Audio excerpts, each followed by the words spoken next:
Thank you, Sheriff. Mr. Eden. Mr. Chairman, Ranking Member Lee, it is a shame that death must come to the suburbs before America can have a national conversation on preventing school violence. In recent years, our schools have looked the other way on violence because that's what we've told them to do. And so long as that violence was in urban schools, the media was happy to look the other way too. But now the public must finally reckon with a federal policy that in essence tells teachers and principals, if you see something, say nothing, because if you do something, you might be the one to get in trouble. Nicholas Cruz was Parkland's worst-kept secret. Yet despite a string of alleged incidents, including assaults, cyberstalking, weapons, and death threats, he was never arrested. Why not? Well, Broward Superintendent Runcie declared, quote, "We're not going to continue to arrest our kids." Sheriff Scott Israel said, "We will judge our success by how few kids we put in jail. Numbers first, safety second." After over 24 infractions and a failed effort at involuntary commitment, the school developed a plan.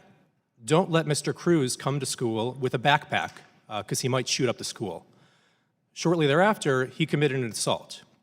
Now, it used to be, before this reform, there were 4 levels of assault, and you could have a law enforcement referral for 3 of them. After, there were 3 levels of assault, and you could only have a law enforcement referral for 1 of them. Mr. Cruz was not referred to law enforcement at this time, according to records, and even if he were, Broward Sheriff's Union President Jeff Bell says that his school resource officer's hands were tied because the schools didn't want the bad numbers. This matters far beyond Broward County. Superintendent Runcie has said, and I quote, "Some of my staff joke that the Obama administration might have taken our policies and framework and developed them into national guidelines."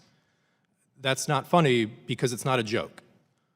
Shortly after Broward adopted these see something, say nothing policies, the Obama administration issued a Dear Colleague letter to force school districts across the country to follow Broward's lead. Schools were put on notice. Even if your rules are fair and administered fairly, you could face a federal investigation for unlawful discrimination if different groups broke those rules at different rates. In other words, get your numbers down or else. Or else, face an investigation intended to force you to get your numbers down. Internal documents make this explicit. Investigators were on a mission to force school districts to drop traditional discipline. These so-called investigations hit hundreds of school districts serving millions of students. What appeared to be a nationwide grassroots rethink of school discipline was, in reality, largely engineered through coercion in secret by bureaucrats in the Department of Education. Now, there's no doubt they meant well. They were concerned that minority students were being punished unfairly and that these punishments were having long-lasting effects. And of course, our schools must make every effort to avoid discrimination and to foster a positive culture. But you can't make schools more fair and loving places by striking fear into the hearts of principals and teachers. Faced with pressure to get the numbers down, the easiest path is to simply not address or to not record troubling, even violent behavior. And we've seen this, according to teachers, systematically in districts from Washington, D.C. to Buffalo to Denver. Teachers are afraid to speak out. They fear retaliation from the district. They fear accusation from the media. But where their unions give them a voice, teachers tell the same horror stories. Principals doing nothing to address disorder, hiding evidence of violence, even willfully excusing clear death threats. When this was an urban problem, neither party wanted to talk about it.